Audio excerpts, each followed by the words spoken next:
amal Azoura Fall contre-attaque, une plainte déposée contre ki nga xam ne que moo di maître Moussa Diop ni moo daal di diffuser de données personnelles et diffamation.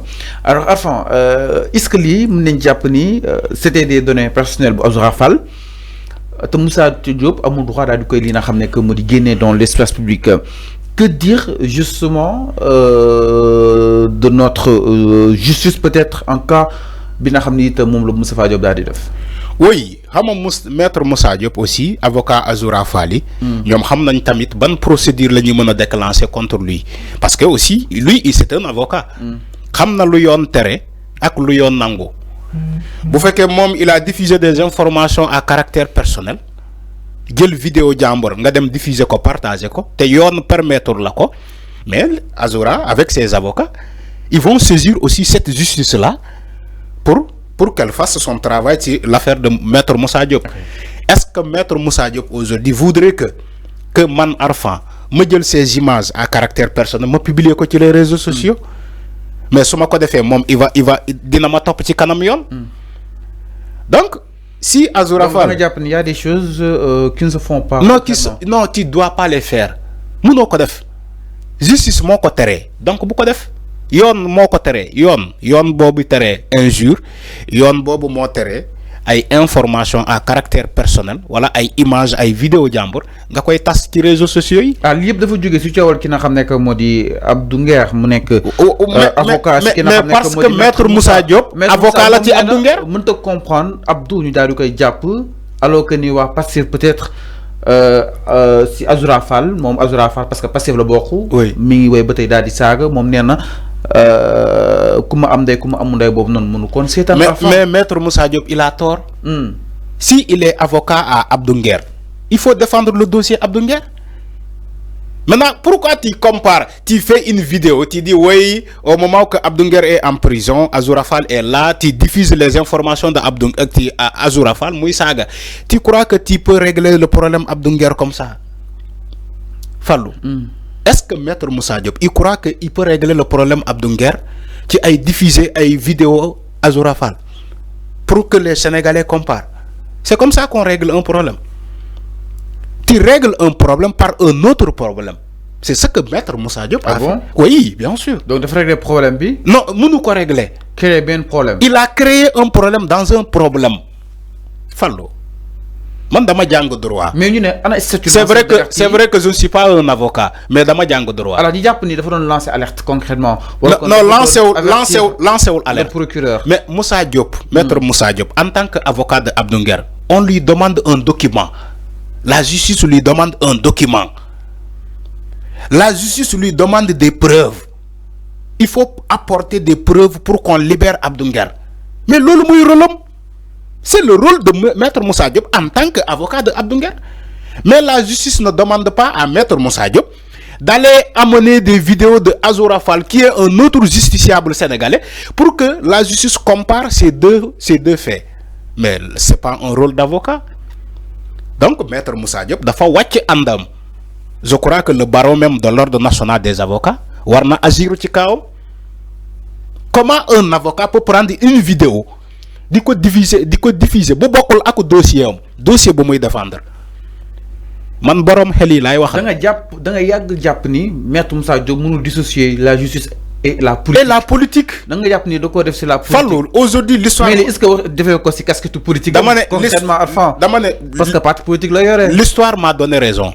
Bi may wax loolu tu étais là comme témoin. Je prends les Sénégalais en témoin. Bi may wax ni que maître Moussa Diop il fait pas correctement son travail d'avocat. Pour diverses raisons. Je l'ai dit, j'ai évoqué même les raisons ici. J'ai dit maître Moussa Diop, il est un avocat, d'accord, certes. Bi inscrit sur le barreau de Paris. Je ne sais pas. Mais il est un avocat et en même temps un chef de parti politique. Mais le dossier d'ara. Non, si. Mais c'est la Diouf avocat là. Mais regarde. Amna parti concrètement. PITP. Mais regarde. L'histoire politique du Sénégal nous a toujours montré que ce sont les avocats qui ont été et partis politiques. Quand il dit maître Moussa Diop et il le compare à maître El Hadji Diouf, c'est raison de plus que maître El Hadji Diouf a échoué Donc, Maître Moussa Diop va échouer. Ça sous-entend qu'il va échouer comme Maître El Hadji Diouf. Mais comment Maître El Hadji Diouf a échoué? Parce que Maître El Hadji Diouf, Japonais, c'est un peu trop dire. Non, il a échoué. Tu ne peux même pas le qualifier s'il est un politicien ou un avocat. Parce que dans ses interventions, Maître El Hadji Diouf, tu as l'impression que c'est comme un comédien qui parle. Ce n'est pas un avocat. Moi, quand il compare Maître Moussa Diop, je sais que Maître Moussa Diop, il ne va pas vouloir cette comparaison. Quand on dit comparaison n'est pas raison, c'est ce que tu es en train de faire. Quand il dit Maître Moussa Diop, tu le compares avec Maître El Hadji Diouf qui a un parti politique et un avocat. Non, il n'est pas excellent. Tous les grands dossiers, on la retrouve dedans. Non, qu'il n'a jamais gagné, malheureusement. Il faut l'ajouter. Qu'il ne l'a jamais, malheureusement, rien gagné. Maître El Hadji Diouf, ñaata yoon lañ ko doon top fi le barreau jox ko ay alerte ne ko boo defaatee lii dinaa le retirer sa licence wala sa permission parce que si même yoon la Maître Moussa Diop nekk nii il fait de la comédie au lieu de faire son travail d'avocat. Fallou, tu ne règles pas un problème par un problème. Mais Maître Moussa Diop, aujourd'hui, si les avocats de Azoura Fall lui portent plainte, il va abandonner le dossier Abdou Nguer. Est-ce que vous savez c'est là où il a créé un problème dans un problème. Abdou Nguer, en tant que client, a besoin de Maître Moussa Diop pour me défendre le dossier. Maintenant, si Azoura Fall porte plainte Moussa Diop, mais Moussa Diop va abandonner automatiquement le dossier Abdou Nguer pour dem tal bopam. C'est là où il a créé l'autre problème. Un avocat, c'est un justiciable comme tout le monde.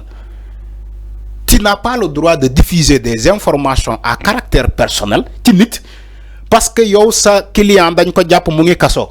Légui lolu moy faji mer. Lolu moy faji mer. Maître Moussa Diop mu ngi faji meram en prenant une vidéo de Azoura Fall diffuser ko pour ne yoon way jàpp ngeen Abdou Nguer alors que kii mu ngi nii saaga na fee dem leen tamit ngeen jàpp ko d'accord yoon dina dem jàpp Azoura Fall comme nu mu def nii mais aussi si les avocats de Azoura Fall connaissent leur rôle ñu xam seen droit seen client ils vont te porter plainte pour la diffusion de cette vidéo là. C'est ce que les avocats ont annoncé hier. C'est la bataille. C'est-à-dire que la bataille là va quitter même le champ judiciaire pour dem ci le champ politique. C'est là où il ne fallait pas. Moment bi ma la koy wax ni dafa yàgg. Donc yëf yi dina jógee digganteeg Azoura Fall. Dina jógee la bataille des avocats. Voilà. Maître Bamba Cissé. Merci. Ak ñoom Maître Moussa Diop. Exactement. Te opposition bi aussi je pense que ñoom Maître El Hadji Diouf dinañ ñëw en renfort Maître. Mais c'est ce que j'ai dit. Donc yëf yi malheureusement ay du yem si boobu borom. mais loolu la mais foofu la ñuy jëm de cette petite vidéo. mais foofu la ñuy jëm. Foofu la ñuy jëm. Moi je vois des choses qui vont venir dans l'avenir. La bataille là, ça va quitter entre Abdou Nguer, ça va quitter entre Azoura Fall, ça va propager, ça va aller encore. Donc très loin. La bataille de Abdou Nguer ak Azoura ba tey ñooy wëy ñoo wàcc ci avocat. Mais c'est la même chose, ñoo wàcc ci avocat yi. Un avocat sera porté plainte bientôt. Après avocat bobu, il aura des souteneurs. Après ça va continuer. Entre autres. Ça va devenir entre un parti politique Pastef ak benen parti politique. Ça va quitter même le champ judiciaire. Mu dem ci champ politique bi. Fofu la ñuy jëm ni. Alors leer na mi ngi non exactement. C'est tout ça, c'est Maître Moussa Diop qui a créé ce problème là. Et toi en tant qu'avocat va régler le dossier de Abdou Nguer et laisser l'autre dossier. Il faut pas prendre des dossiers parce que il aime tellement des dossiers. Maître moom dafa bëgg ay dossiers tellement. Même bu demee ci plateau il t'amène un tas de dossiers. Ouais man dama ñëw ak dossier yaa ngi nii. C'est vrai que c'est dans son rôle d'avocat, mais il aime tellement les dossiers. Dossiers yoy ñoko nara sank nak. Tu règles un problème de Abdou Nguer en tant que ton client, nga dem déclencher un autre problème. Alors, franchement. Alors Minon, en tout cas donc c'est des soutiens justement du militant de Pastef Azoura Fall ont annoncé avoir déposé une plainte contre l'avocat maître Moussa Diop, l'ancien directeur général de Dakar Dem Dikk. Il l'accuse d'être à l'origine de la division de la vidéo ayant connu à l'arrestation de leurs camarades par la division spéciale de lutte contre la cybercriminalité, la DC. Donc la vidéo en question largement relayée sur les réseaux sociaux contenant des insultes ou des injures proférées par Azoura Fall à l'encontre justement de l'ancien président Macky Sall et de Mame Mbaye Niang, les plaignants donc qui dénoncent une exploitation illégale de cette séquence vidéo ont également annoncé leur intention de saisir le procureur de la République dans les prochains jours pour introduire une seconde plainte. Donc ce sera bien plainte les donne. Azoura Fall plainte ak plainte li nga xam que justement c'est soutien. Alors ñu naan ñëw itam si leneen du côté de la régie ginnaaw